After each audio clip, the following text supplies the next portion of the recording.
Los fenómenos de la aparición de la Virgen de Fátima y la Guerra Cristera en México. Hola, muy buen día.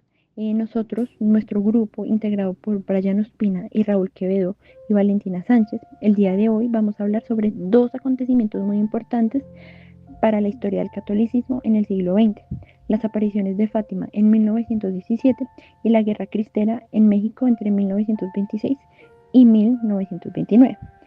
Primero vamos a explicar sobre las apariciones de Fátima. Las apariciones de Fátima ocurrieron en un momento que era muy difícil para Portugal y para Europa en sí, ya que debido a que en este año, en 1917, estaba en curso la Primera Guerra Mundial y Portugal vivía bajo un gobierno republicano que tenía una postura demasiado fuerte contra la iglesia.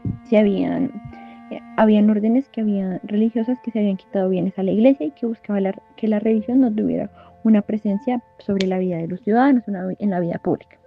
Al mismo tiempo, muchas familias campesinas vivían con miedo y en incertidumbre porque pues sus familiares estaban en guerra. Había pobreza, tristeza y se sentía un ambiente de tensión. En este contexto, el 13 de mayo de 1917, tres niños pastores, Lucía dos Santos y sus primos Francisco y Jacinta Marto, dijeron haber visto en el lugar llamado Cova da Iria a una figura femenina que ellos describían como una señora más brillante que el sol. Según el testimonio posterior recogido en las memorias de la hermana Lucía, esta figura les pidió que regresaran cada 13 y que rezaran el rosario por la paz del mundo. Las apariciones se repitieron cada mes entre el mes de mayo y octubre de 1917.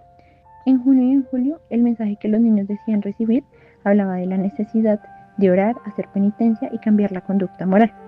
El momento más importante ocurrió el 13 de julio. Según lo narrado por Lucía en sus memorias, ese día se les comunicó un mensaje que luego sería conocido como el secreto de Fátima.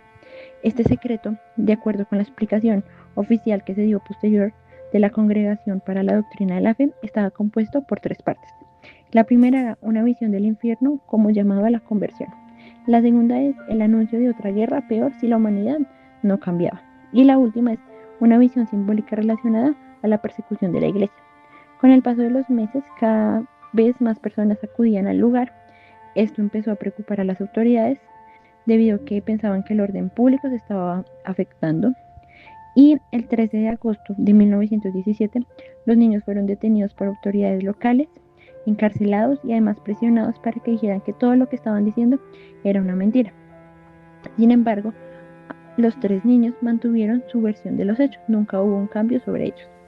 Además, este suceso aumentó la atención de la población sobre lo que estaba ocurriendo en el momento sobre las apariciones de Fátima. Gracias, Valentina. El último día de las apariciones fue el 13 de octubre de 1917.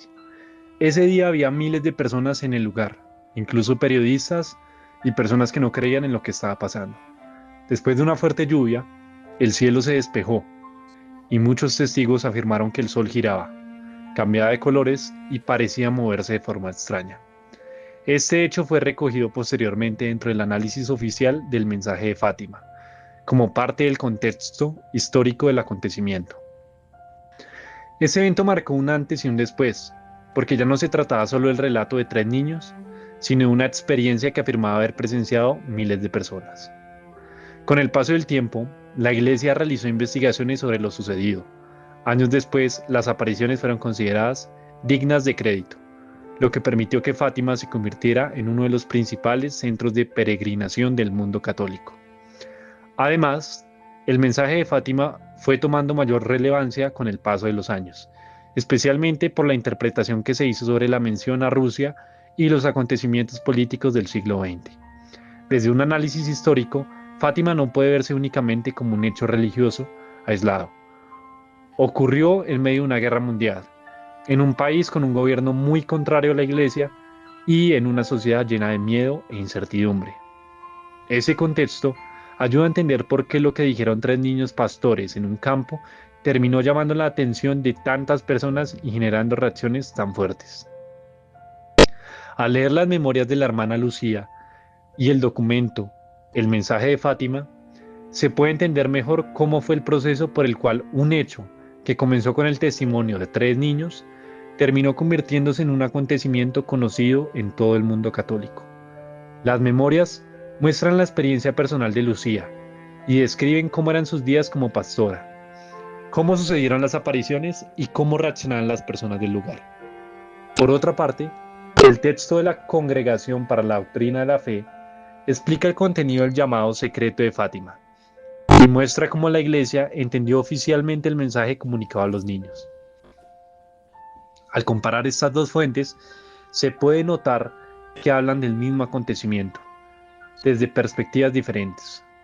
Una muestra la vivencia directa de los niños en 1917 y la otra explica cómo la Iglesia estudió y analizó esos hechos años después. También es importante notar que al inicio ni siquiera la Iglesia aceptó inmediatamente lo sucedido. El fenómeno surgió primero desde la experiencia de los niños y la reacción del pueblo. El 13 de octubre, con el llamado Milagro del Sol, la situación tomó una dimensión mayor, porque muchas personas afirmaron haber visto un fenómeno extraño en el cielo. Con el paso del tiempo, Fátima se convirtió en un lugar de peregrinación y el mensaje fue conocido por millones de personas. Ahora, Brian va a explicar la Guerra Cristera en México. La Guerra Cristera, o también llamada la Cristiada, fue una guerra civil mexicana que se extendió del 3 de agosto del año 1926 hasta el 21 de junio del año 1929. Esta guerra surgió por un choque constante entre la Iglesia Católica y el Estado mexicano.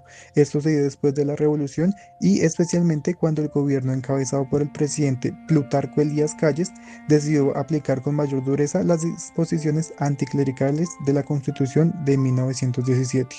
Allí se limitaba la libertad de culto y el detonante inmediato de este problema fue la Ley Calles, decretada el 21 de junio de 1926. Esta ley redujo el número legal de sacerdotes y además exigió su registro ante un gobierno y prohibió toda la manifestación de culto fuera de los templos. Para este momento la respuesta del episcopado fue radical. El 31 de julio del año 1926 se suspendió el culto público en todas las iglesias del país y en ese momento miles de católicos, en su mayoría campesinos del centro y occidente de México, comenzaron a levantarse en armas de manera espontánea.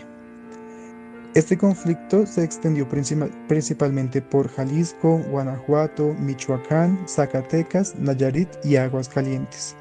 Alrededor del año 1927, las fuerzas cristeras sumaban aproximadamente entre 12.000 combatientes y en 1929 incrementaron, llegando aproximadamente a unos 20.000.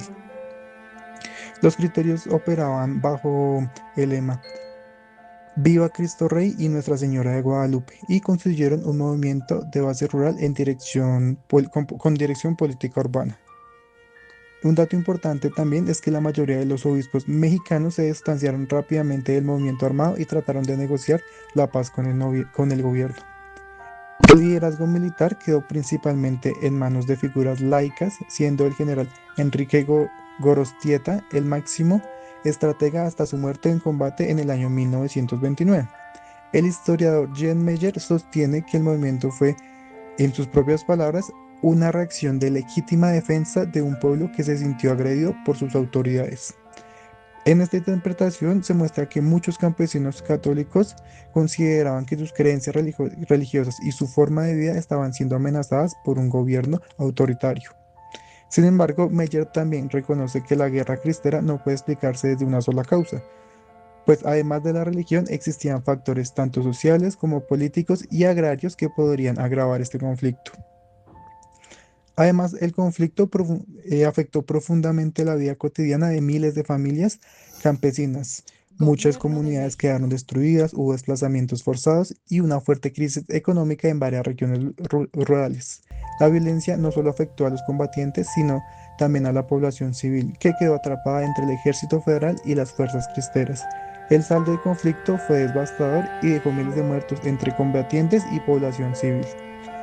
Más o menos para el 21 de junio del año 1929 la guerra ya había terminado y esto se dio gracias a que en el gobierno de Emilio Portes Gil y sus representantes del episcopado mexicano firmaron un acuerdo conocido como los arreglos, con mediación del embajador estadounidense Dwight Monroe.